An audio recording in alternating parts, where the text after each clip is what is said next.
Hey everybody, this is Greg Rice and we're in downtown Providence. We're at the Turk's Head building today and we're here with the chairman of DarrowEverett, Mr. Zach Darrell. Good to see you. How you doing? Great, fantastic, thank you. This is the first time Zach and I have met, so this conversation is going to be super organic. It's going to be realistic. There's no script anywhere. I have no agenda. I just want to get to know you. So let's jump right into it. Sure. Who is Zach Darrell? Well, do I leave mystery or do I give answers? No. No, so, I met you through a common friend, and we have a running joke. The guy who's not from Providence that people don't know is not from Providence. Okay. Originally from New York.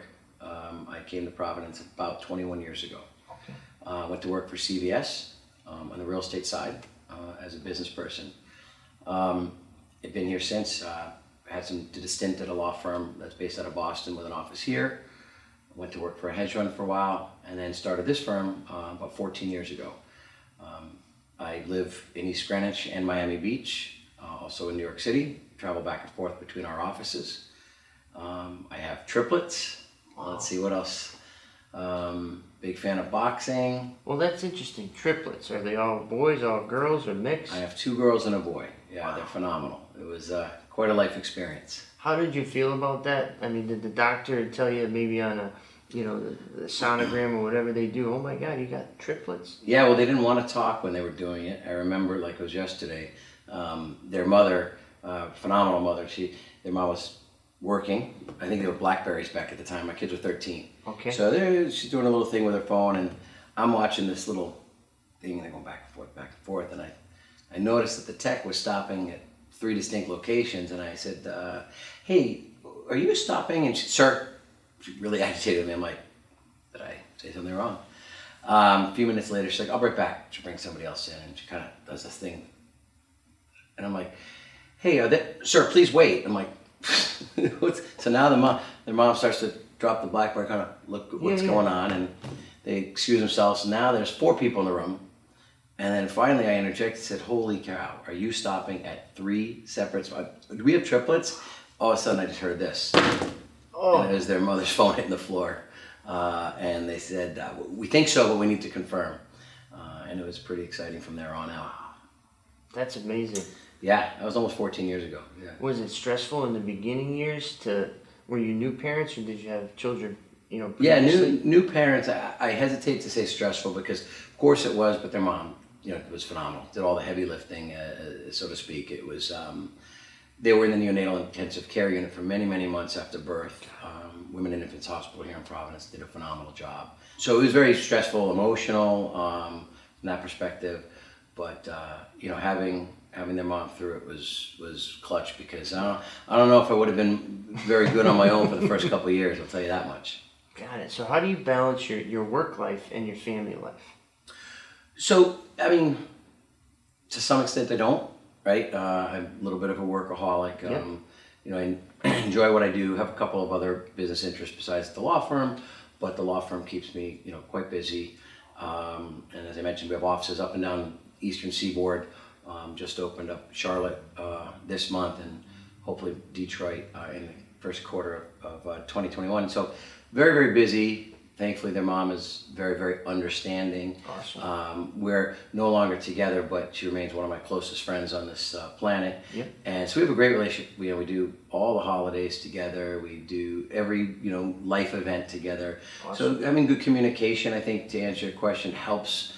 What balance I am able to achieve is by the communication, and then the ability to just, move on a dime where something's coming up important. My daughter ran for school council the other day, and it was a big deal. So I can't remember where I was. I think I may have been in Florida. Jumped on a plane, made sure my butt was in the seat for dinner, and to celebrate, her taking that initiative. So because we communicate a lot, because we focus so much on the children, I'm able to be a significant part of their lives. Awesome. Without missing out on much, despite my work addiction. So how many offices total? Let's see. So now we're in Boston, Providence, New York City, Charlotte, and Fort Lauderdale, 5. Got it. We also have, 2 smaller offices that we don't necessarily brand, but we do for the accommodation of convenience of our colleagues, and that's one in Fall River, one in Worcester. Got it. And like I said, we'll be open in Detroit in the first quarter of next year. So to the folks at home, simplify, what do you do? Talk, right? No, so I'm an attorney, and our law firm is a full-service business firm.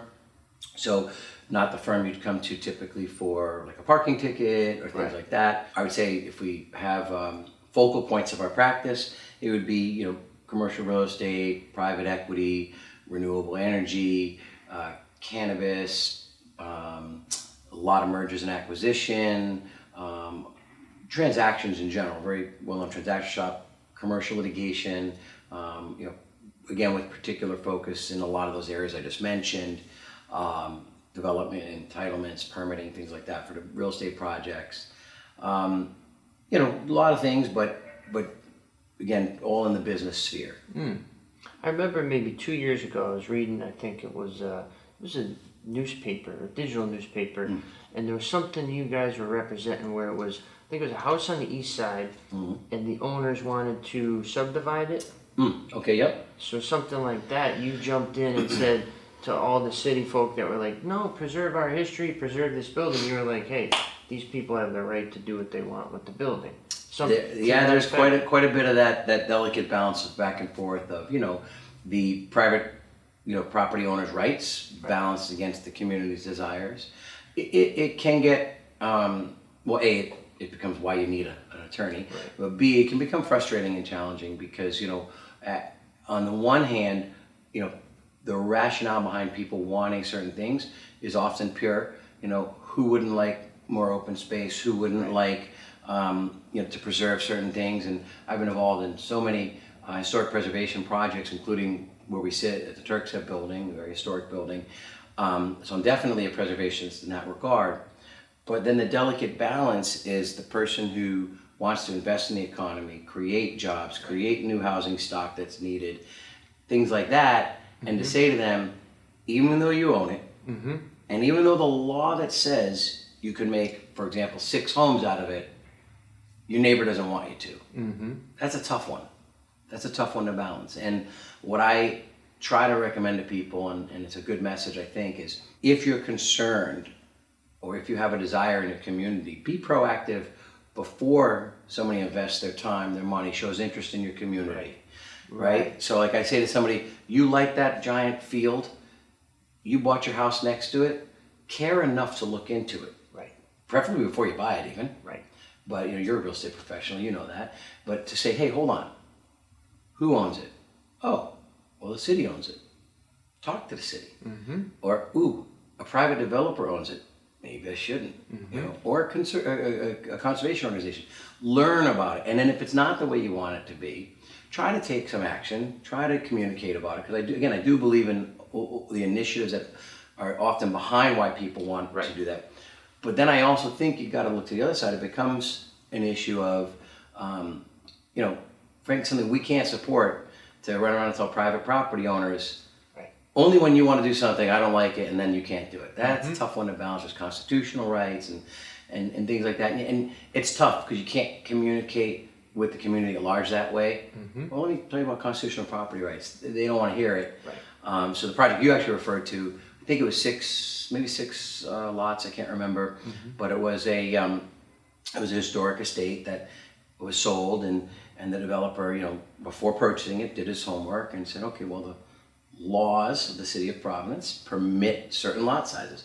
And again, another proactive thing that could have happened is before any development, the residents of Providence could have turned around and said, look, I'd like to change the minimum lot size. When they do zoning ordinance rewrites, a lot of times there's design charrettes and things like that.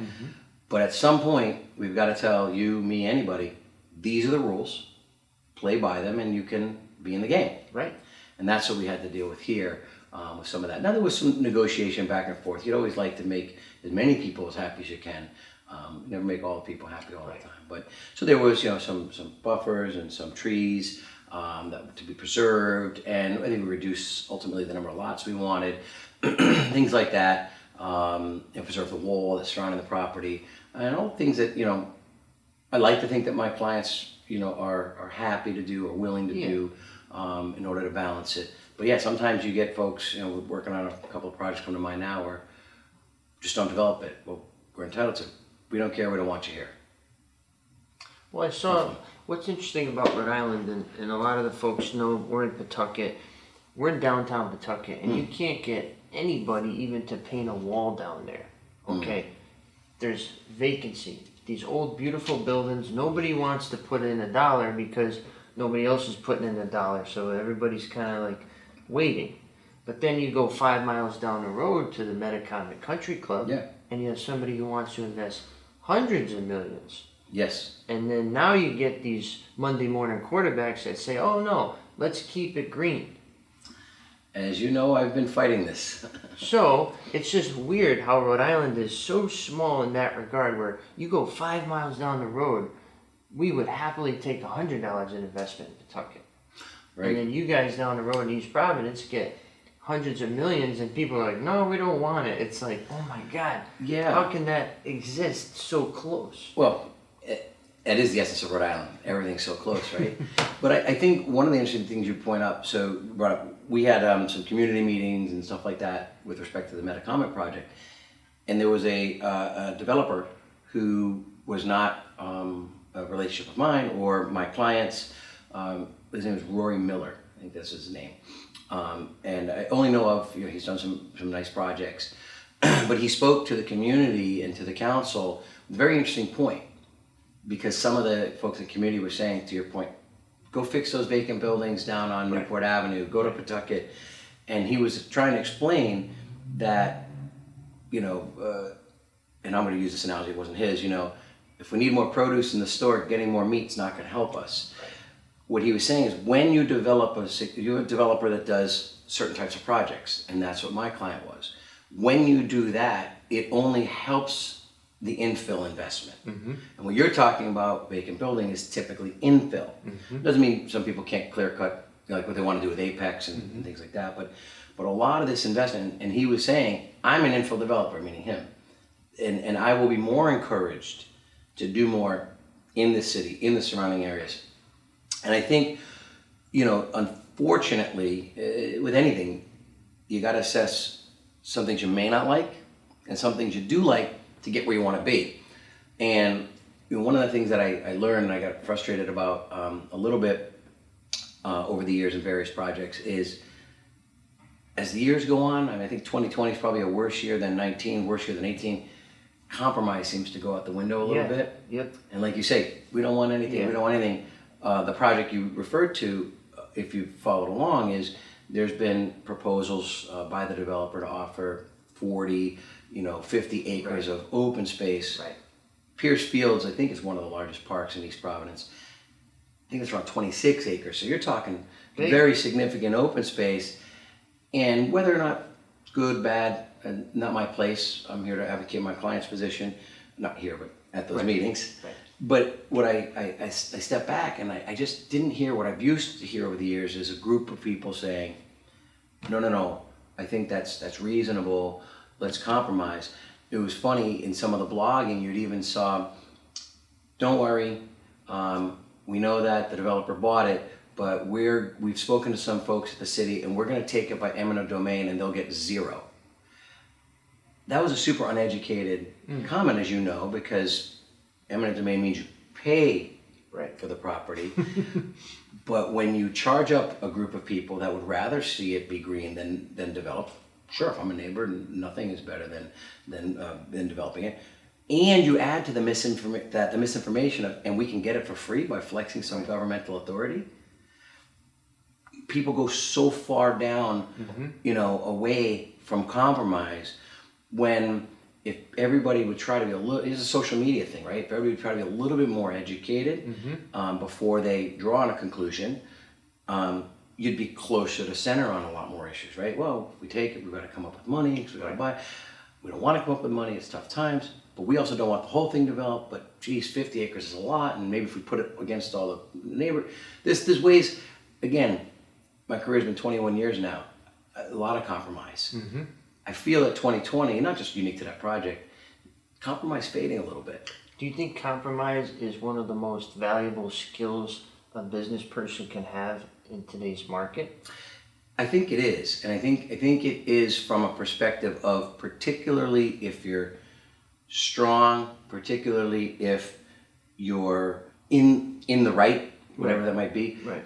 Because it takes a strong person to still see the benefit of compromise, even though you're dead set on being right.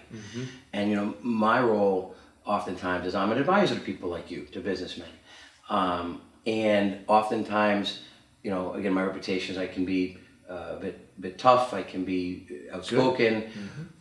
So you don't expect me to, though, be also the person, and sometimes in private, to tell my client, we need to compromise. Right. And why is it so valuable? Well, one, it's always a better environment, more people are pleased. But two, time. You know, is it worth brawling? Let's say you want to develop, you know, a building out of the street. You want to fight for the next 3 years, or what's it worth to do something meaningful 6 months from now? And then also, I think at the end of the day, it helps temper your overall approach to whatever that next project might be. You know, some people, they get a false sense when they can bully through things and they win. They think that can work in every other situation. Right. It's not going to. And so I think compromise in business, politics, relationships, anything. Yeah, and it doesn't mean you have to be soft. Like I said, I pretty confident my reputation is, amongst other things, is, you know, I'm a pretty tough person when it comes to business, but compromise is my most useful tool in my toolbox. So to the folks at home, right? Maybe you're starting a business. Okay, what's the most common mistake that you see business owners or developers or real estate people come to you with, and you're like, oh man, if you didn't do that, we could have did X, Y, Z. Or I wish that you polished this up a little bit. Like, what's something folks at home can, prevent themselves from doing to avoid a headache later on?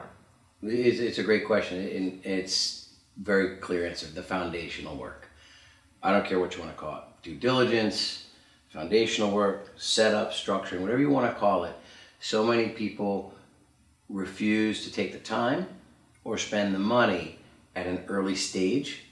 So and I'm talking successful businessmen and women who've done 10 businesses, they still having trouble learning from their previous mistakes. You know, take the time to investigate what it is you want to do. If it's development, a lot of it's due diligence, right? I'll have clients say, well, I don't want to do, title and survey too soon. I want to see what's going on and see if I can get the permits. And got it. I know you don't want to spend that few $1,000s, but you just spoke of doing 6 months of permitting, $50,000 worth of engineering. And if I found an early issue on the $5,000 you didn't want to spend, that would have saved you a dead deal expense. But it's the same in any business, and I think, knowing very little bit about your business, I think the platform that you offer people is just to that point. People that may not know what diligence to do, may not know how to build a good foundation or a good structure. So by providing them a franchise opportunity, a system in place, I'm an owner of a franchise business as well, a daycare down in Warwick. Oh. My partner, Nick Heeman. What's the name of the daycare? The Learning Experience. Oh yeah. Right off of Jefferson Boulevard. Yes. And there's a business that I could have tried to do the due diligence. Right. Made a lot more sense to go with someone like them who had 600 locations. They were the original founding family of another 2,000 location daycare, to understand how the business works. So many people like, well, I'll go to LegalZoom, or right. I'll do that later, or cheap I'll it out. Yeah, and I'll give you a small business example. I have a guy who's in digital media, digital media marketing, and had a company that's doing pretty well, a couple $100,000 a year in profit, and then had this other idea. And I said, look, you got to set up a separate entity, set up a separate operating agreement. You've got slightly different partners, so make sure we do it the right way. We'll figure it out later. In the meantime, that original company didn't do so well. Ended up owing one of his vendors about $1 million that was probably not going to be able to pay. But his other company, which was legally should have been separate, had different partners, but he left everything in the name of the one company, was worth tens of millions of dollars, and now it's going to be strapped with that debt because he didn't want to spend, the $5-10 grand in the beginning to break it apart. Yeah, so my biggest thing is whatever your venture, big, small, sophisticated, simple, take the time to do your due diligence. Good advice. So switching gears a little bit, Rhode Island, okay? What's your favorite town or city to work with that you've had the best success, and which one has been the toughest? Yeah, I think we've had a lot of successes as a firm because we've got a lot of different personalities. A lot of my partners my partners are phenomenal. That's what makes my business. I'm very, very lucky. And each of us have different relationships throughout the state. I'm not originally from Rhode Island, but 21 years in, I've made some relationships. But we've got a lot of good folks here that have relationships. So to answer the question, I personally enjoy working with many towns. Providence has been great, and Johnson's been great. The other end of the size spectrum, West Greenwich has been great to work with. So I really don't have a favorite per se, but for example, we go to pick a town, I don't know, Pawtucket, and one of my partners, Nick, might have better relationships with the planning staff and whatnot.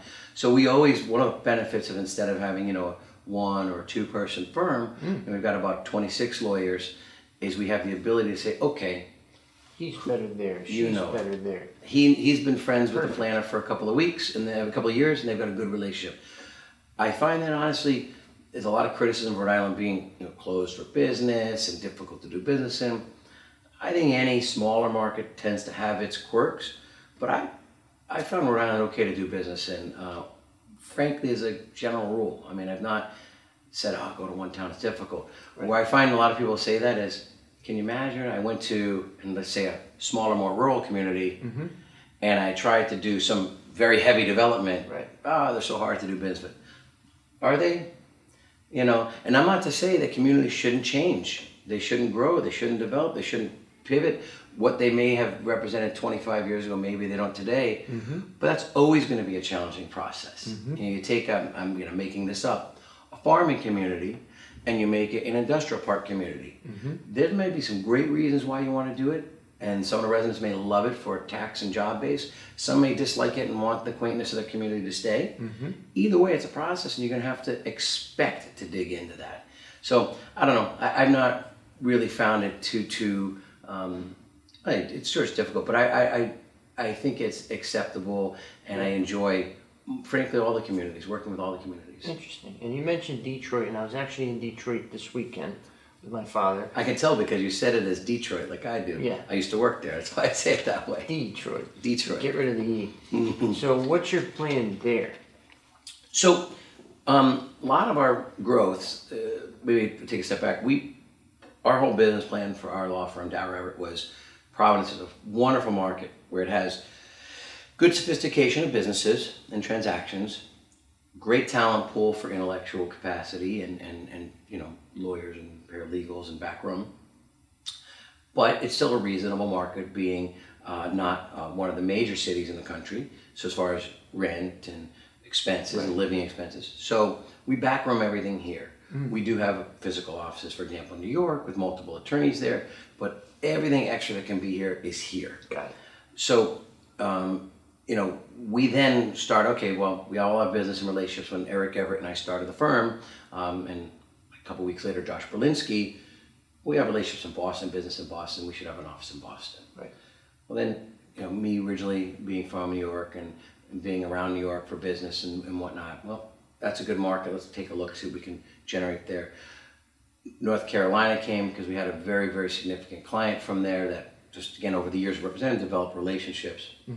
South Florida, same thing, a lot of relationships and whatnot, so we were able to grow from that. I actually served a real estate developer, he's since passed away, in just outside of Detroit, West Bloomfield, and I would spend some time living out there when I was working with him, and got to develop relationships out there. And then actually one of our clients moved their headquarters to Detroit.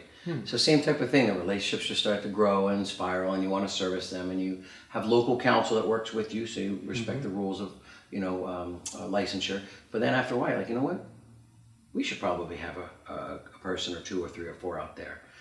So like in North Carolina, Julie Bradlow is our new partner down there. She's phenomenal. She's a tax lawyer, and we're really excited to have her, and we'll build around her in that market. Yeah, interesting. So you go where the business is.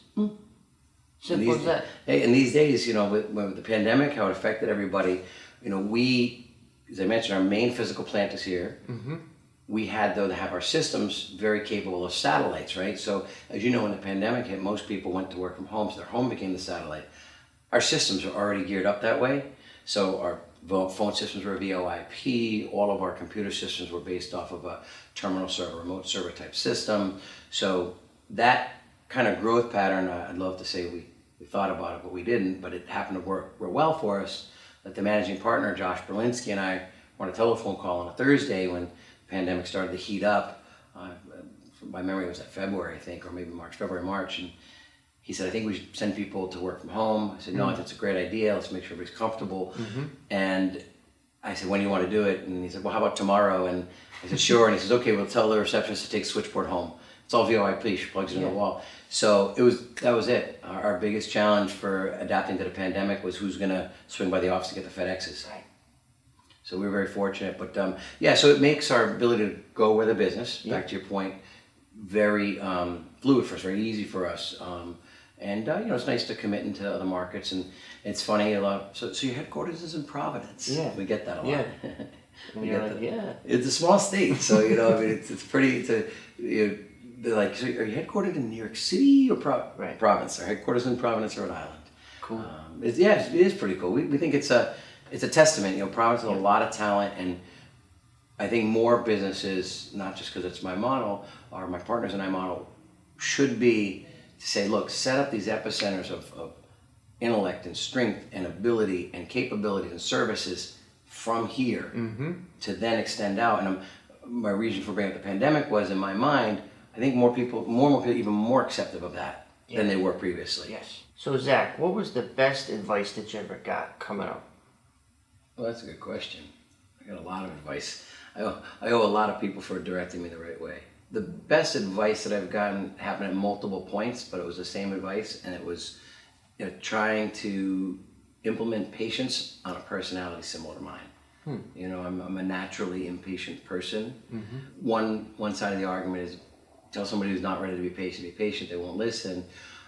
I respected a lot of people along the way, and I would try to listen to them.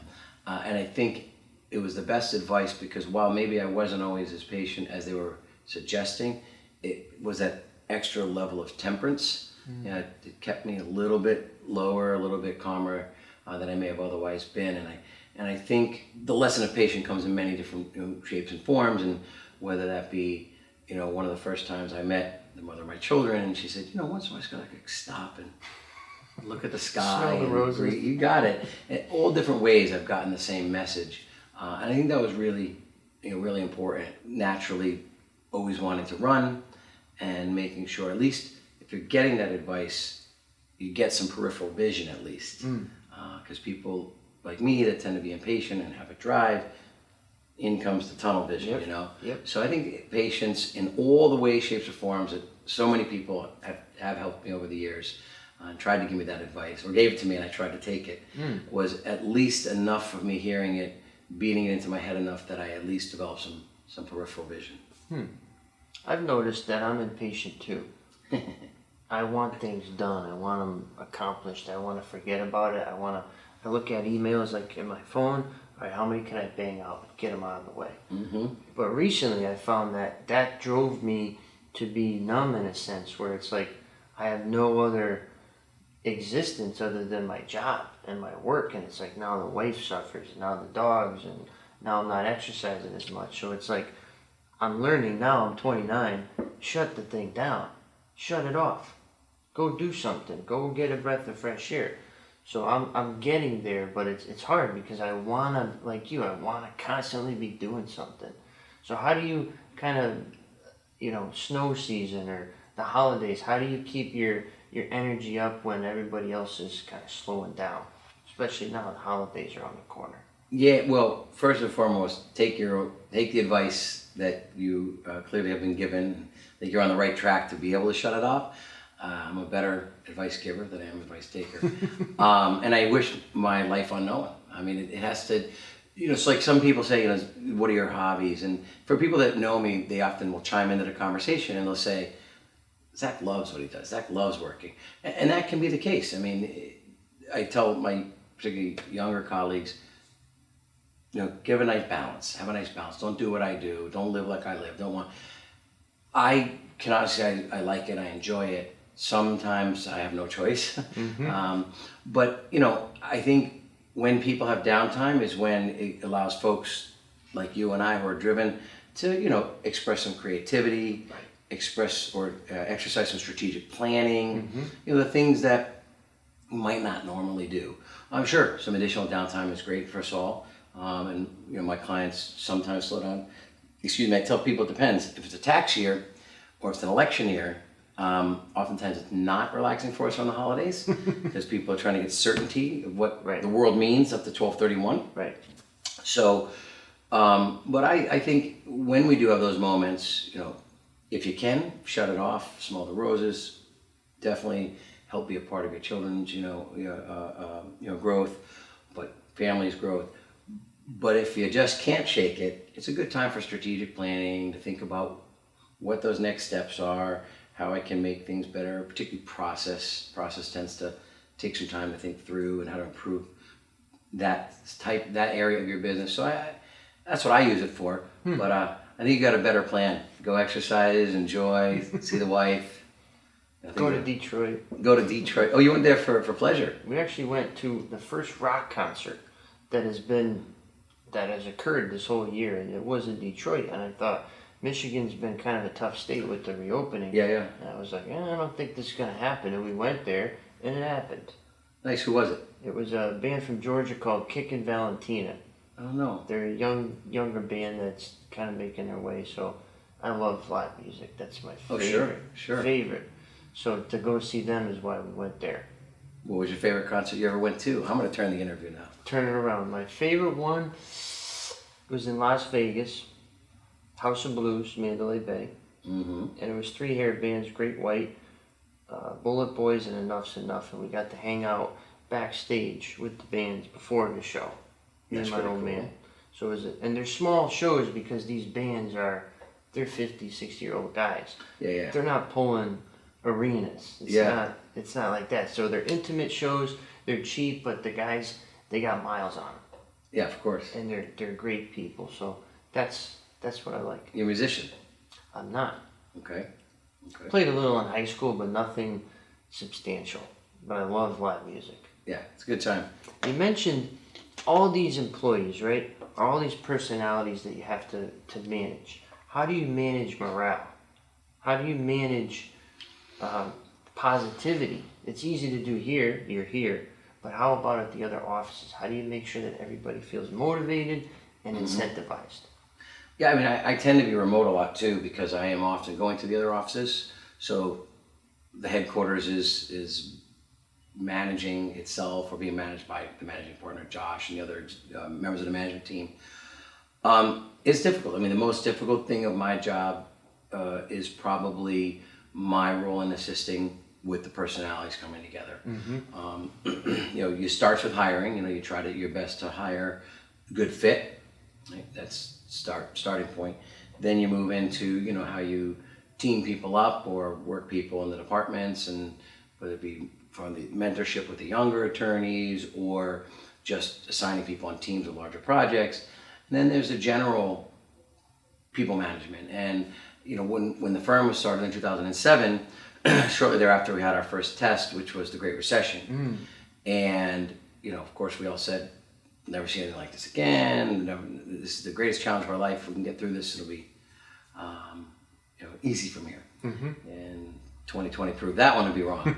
But going through those periods of time, I learned a lot in the Great Recession. I really did, and able to communicate with people, and more importantly, have good sensors, right? Good antennas. Realize when something's off, and reaching out to them.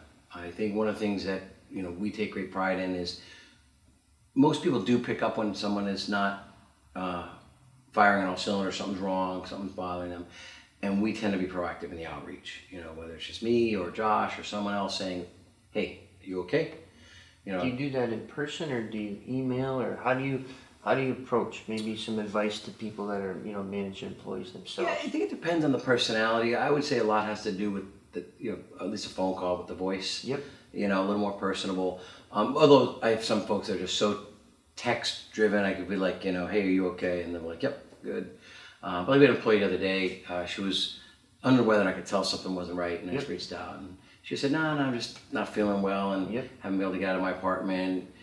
So something small. So I sent her, some food by Uber Eats. Just let her know that. Spirits. Yeah, and now is a tough time. You don't know what's bothering people. I'm glad that everybody still has a job, and I'm glad that we're doing well enough to maintain everybody's employment.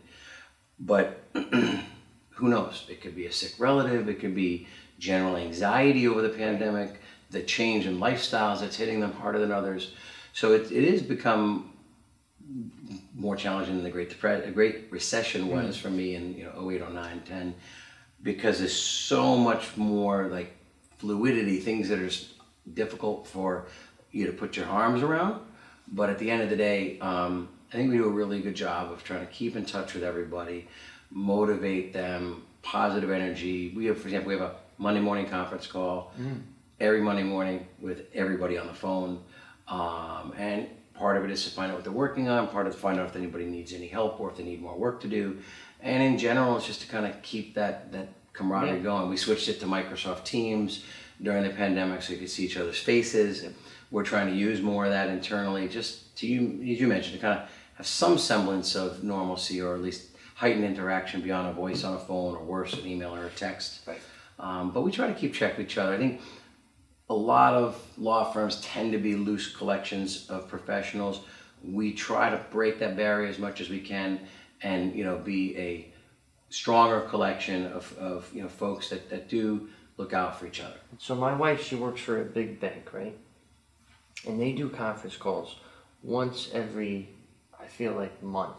So I'm getting ready in the morning and I hear like blah blah blah blah blah on the speakerphone. I'm like, what the hell is that?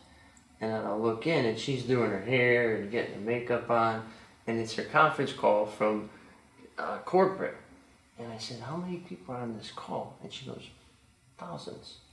It's like everybody in the organization that has some type of management role. So she hates them. But you found that since you have a smaller niche, a smaller group, you guys know each other, they're effective. One thing that I think would help everybody exist better in the world, everybody exists better in the business, is realize that certain things mean different things to people, right? Meaning, I could line up 3 of my people and 3 of them could say, we like the conference call. But it could be for 3 different reasons. And when you understand the multi-layered dynamics of the human, mind and decision-making process, it'll enable you to be a better manager, a better friend, a better partner, whatever it is. So I think people like our calls because, we're a fast-paced business, so some people like to know what's going on. Some people like it for self-discipline because it forces them to think about everything that's on their plate, so nothing slips through the cracks. Others like it because they may have been the ones to assign the workout so they can make sure that everybody's dutifully on it. Others like it because they have the ability to ask for help. And others maybe say, look, I don't have enough work, so give me some more work. And others like it for that social, the camaraderie, like you point out, and that's why we switched to Microsoft Teams, so nobody could be doing the hair during the calls and not paying attention. But to your point, I would say if we ever grew or my organization was large enough where you have an unmanageable amount of people on the call, I would probably break it into departments, break it into divisions, because to your point, if I had 100 people on that call, it wouldn't be very useful, even if we had pictures, let alone thousands. But I still think it's a good enough group, and there's a lot of people that, say, I'm glad, I didn't know he was working on it. That's good to know. Because the other thing we do on our calls, you talk about what you're working on for the week, but you also talk about what marketing efforts you're putting forth. And during the pandemic, a lot of people were like, what do you do? I used to go out to dinner every week and lunch every day and shake hands. And so that pivoted, and you get to share ideas. And we have a very robust client alert system that we utilize. So once a week, a news article's going out or alerts going out, issues across the board of what may or may not be interesting to clients. But I think that helps because, for example, I'm going to meet with so-and-so of such and such organization. My cousin works there, and it gives the ability to, again, you're not alone, sole soldier in the field. We're a team, And if I can help you with you growing your practice, if I can help you with the work that's on your plate, or vice versa, let's find out about it. Let's, I don't say force, but let's provide a mandatory environment to do that. Right. Makes sense. What do you think about social media? Do you think that's effective, or do you think it's useless? Well, I think that's a question. Many answers on. I don't have social media, unless you include LinkedIn. But I've never had Facebook, Instagram, anything How like come? that. I mean, my age, right? You mentioned yours. You're 29. I'll be 44 in about a week and a half. Happy birthday. Oh, thank you. When it came up as a thing, it was very much social media, right? A lot of it was fun, enjoyment. It was very much about free time or recreation. That's the word I was looking for. Okay. Didn't have time for it. Wasn't interested in it. When it morphed into the, well, big consumer base there, so now there's some business flavor to it, and then that evolves on the, what I'll call, the norm scale. So now a lot of people, I mean, while I don't do it, I have tons of my clients whose businesses rely heavily on social media, whether it be Facebook, Instagram, so on and so forth, YouTube. So I made sure I learned about it and I understand about it, but then I watch people and how much time it takes to truly engage in it, to be a part of it. I don't have that to give. So what do I think about it? In general, I think it's time consuming, or can be time consuming. I think it definitely needs to be monitored, when it comes to our children. Yep. Because it is a very fast pace. I mean, I remember when I was growing up, the internet started to talk about how fast paced that was. Social media moves, I mean, it is, I guess, a subset of the internet, but it's really made the internet more of a piece of, even though it's not hardware, but like a piece of the infrastructure. Right. Social media sits on top of it and it moves fast. And it can be very influential, and there's a lot of dollars behind it. I think more than the average American knows. Like I said, we have several businesses, and you step back and some of these clients say, oh yeah, I spend $10 million a month on Instagram. Advertising? Wow. Oh yeah. I spend $7 million a month on Google ads. And these are things you ever grab your phone and say, how did that pop up? Yeah. It's complex algorithms, ads, data harvesting. There's a lot of things that go that are behind it. But I guess, with that speed, with its large reach and the dollars that are behind it, I also think it could be dangerous. You got to balance, obviously, the freedom of speech versus forced content and people trying to be manipulative with it. Yeah. Well, the censorship on the freedom of speech and the manipulation on the other side. I use, for example, we talked about some of the development projects I've worked on before. I mean, social media enabled people to pump out with lightning speed complete untruths, pieces factually inaccurate, and either censor or just by sheer volume bully corrections. We'd have a project and somebody says, well, this is this, and say, well, that's actually not the case, and here's why. And they've already, have 70 comments of, yeah, that is that. No, guys, you missed it. Shut up, who asked you, stay off, blocking you, removing you from the post. Right. Kind of, it's dangerous in that regard. I don't know that there's an answer to it, and being somebody who does believe in the Constitution, I don't want to get into censorship. I'm not to get into politics. I'm not a big fan of what happened with the Post story on Biden and how certain large social media outlets blocked it. I'm sure you heard about that. Never mind the politics side. I'm not a fan of that. How they blocked it. One thing, if you want to talk about somebody, influencing kids, providing X-rated content to children, I think you need to step in and manage some of that for the benefit of our youth. Right. Like you do in the movies, it's no different. You can't be 5 years old and go see an R-rated movie. I don't think internet content should be any less. In fact, probably a little bit more governed in that regard, because it's so fast and it's so widely available. But flip side is, again, using that Hunter Biden stuff, the New York Post is writing an article. Why would you censor that versus I can point you 100 untruths about a project that I worked on, in the state of Rhode Island that are just like totally not true. Never mind hacked emails are not totally not true. That gets to stay up. But then the big guys get to come in and shut down their social media outlets. Right. Doesn't seem right to me. It's not. It's scary. It scared the daylights out of me. You know, I mean, because I remember, I mean, if you remember all the data that they talked about when they were doing, you know, political hunts. Again, I don't need to speak whether I'm right or left, but say the hunts. Yep. But then they didn't like this one, so Facebook and Twitter just iced it. And they didn't ice, you know, again, Zach Darrell writing some craziness. Right. They iced a New York Post, and again, I'm not suggesting that that's the you know, Pulitzer winning periodical.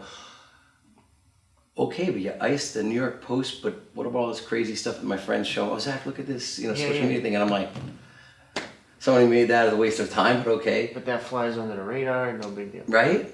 You know, so that scratched my head. So I am a little scared of it. And I'll say what I mean by that is I'm scared of it because, as we know, big ships turn slowly. There's no bigger ship in our world than the government. And now you have the government, which is supposed to protect free speech, but also govern things that go beyond the bounds of free speech. And if we thought it was bad when newspapers used to write it, we thought it was bad when the internet came out, social media speed is mind-numbing. It's so fast, and I wonder, and by the way, neither politician running for our presidency has spoken about it. What are you going to do to govern social media? I mean, that question just asked me, should have been at every single debate. Like, what are we going to do for the fact that government notoriously moves at the speed of a snail? And whether it be political influence of our children, terrorist influence, whatever it is, everybody's using internet. And it's big dollars. It's trillions a year. What's their solution to be the amount of government we feel is necessary to protect our youth and our citizenry, but not overregulate and be like some of these countries that we like to criticize because they don't have free speech. Right. It's a delicate balance.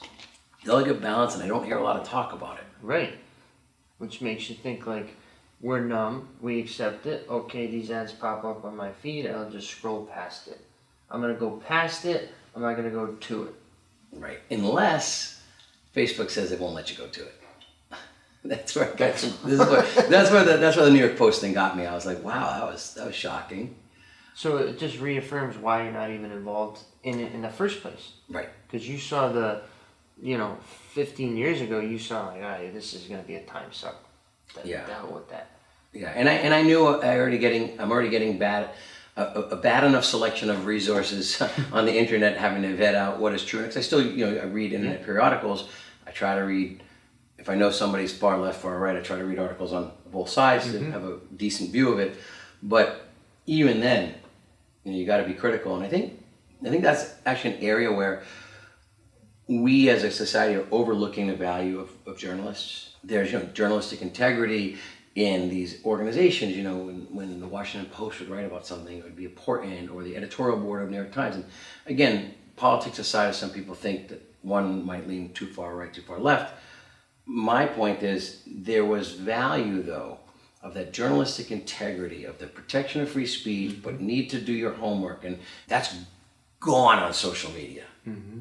I mean, now I know some people that get their news from blogs and from Facebook and from Instagrams. And you step back and you say, that's not to say there's not some brilliant people on all those forums. Wild West. Yes. Wild West. Like, I think some of the stuff I read on CNN's insane. I think some of the stuff I've seen on the Post is insane. Fine. But at least there's some level, and then, you get that feedback, well, did you really do your homework? And great. I like that debate. It's the social media platforms right now. I mean, I'll have people say, oh, no, Zach, and they'll say something really crazy. I'm like, huh? And they're like, oh, yeah, look. It's just the title of an article, and they'll believe it. And I've represented some companies that actually are the content companies. Oof. So they do these data scrapes and they pay shekels for some article that zero journalistic integrity. And you're just like, wow. And that's my fear. It's what a lot of the voting public, parents who are educating their children, children who are impressionable, that's their source. That's tough. Do you let your children have it, or are they? So their mom tends to be the gatekeeper, but she's very strict with them on that. We do use a lot of content edit, monitoring services, things like that, but limits the time. I would tell you, their mom is phenomenal, pushing the traditional education. Awesome. My kids read hard books. Their mom is very strict about stuff like that, and I support it fully. So I'd say to get a little bit of a traditional education. Awesome. Once in a while, I'll walk into the house and my son will have that headset on playing whatever that video games are, Fortnite or something like that. It's been a battle though. I can see very easily how, particularly when you've got, their mom's an attorney as well, but when you have a working family who's busting their tail, I can see how it's easy to lose control of that. And that's why I'm concerned. I mean, look, I as a young kid, I was not a fan of Tipper Gore when she wanted to censor all the music and the explicit lyrics video thing. I was like, hey, freedom of speech. But now I scratch my head and say, oof, I mean, I get it. It's limitless right now. Wow. Boundless. I remember, in school, you read the encyclopedia and then you cite, you're like page 2, remember we had to do that? 3, and then if you didn't put your sources at the end of the essay, the teacher would minus 5 points because you didn't cite it. And I remember thinking, how do you do anything? Because it takes so long just to cite and what's a reliable source and all this stuff that you're taught. And I'm sure you were miles ahead in law school with citing sources. And then you come out into the free world and it's just like, wow. And then you remember, those are the people that vote in your local elections, vote in your regional elections, your national elections. Those are the people that sit on these boards that sometimes I need to find a way to express to them facts. And, you try your best, but you don't know what it is they've read. You don't know what it is they've been impressed upon. Right. Working on a project one time where they said, you shouldn't support this person because they single-handedly supported this politician's campaign. That, in this particular example, that politician was elected 3 years ago, and my client had met this person for the first time 6 months earlier. Wow. But the decision makers were convinced that they had some prior relationship and they had a role. And I can tell you right now, I've got a dog in the hunt with you.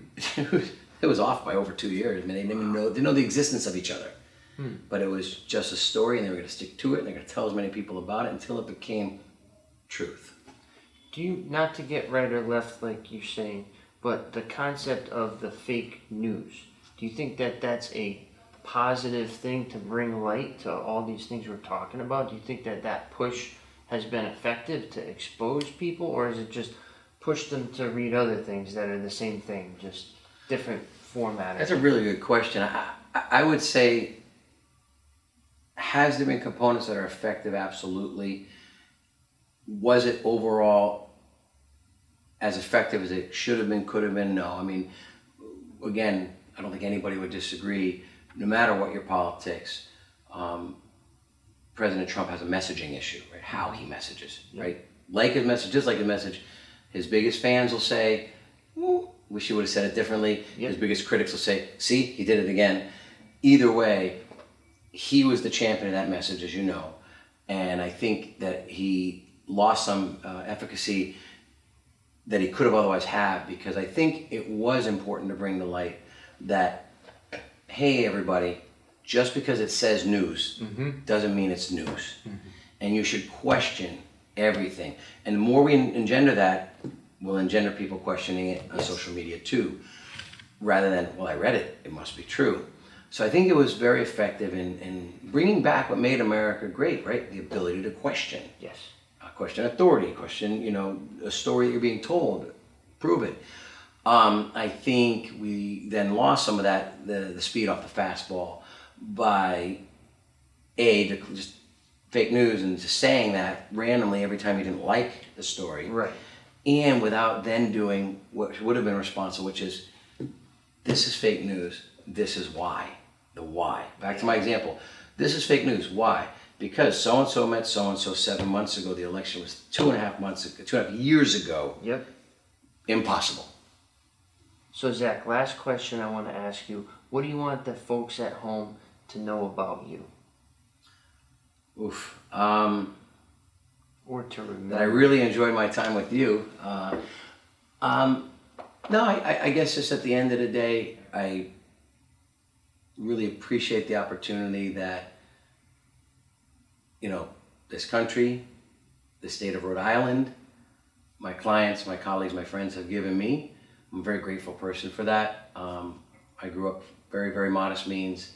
And I just wish that I think folks would take a step back, take that early lesson that I had of patience, look up at the sky, preferably on a blue day, blue sky day, breathe deeply.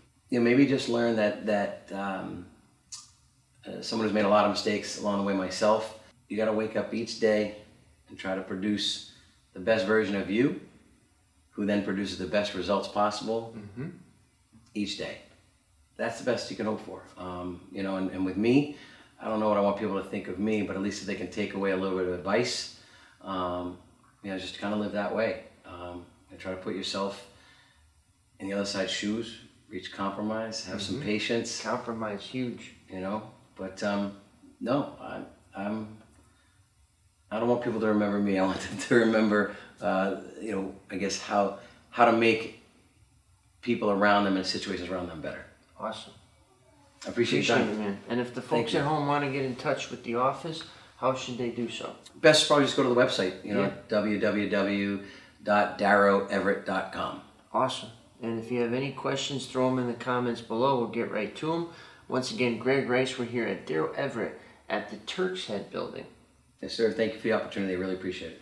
You bet. Have a good week.